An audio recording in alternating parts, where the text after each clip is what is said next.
Daily Dispatch, Day 1. The unbearable lightness of being. The first thing you notice isn't a craving, it's the space. The chemical event that was supposed to bookmark the evening simply didn't arrive, and the day just kept going. Time dilated, a formless expanse. So you build little dams against the emptiness. You tidy a shelf, you go to the shops for one thing. It's not productivity, it's geography. You're drawing a map inside the void, creating tiny landmarks just to feel located. Underneath it, a quiet, persistent hum.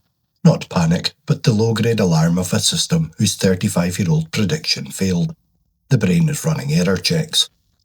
Even the chocolate tasted different. Not the sweetness, but the feel of it. A slight bitterness on the finish. The body has begun its slow somatic echo of the absence. The only solid weight in this new unbearable lightness, the project itself. Publishing the launch, calibrating the guitar's growl. These are clean, deliberate acts. They are the first pieces of a new architecture.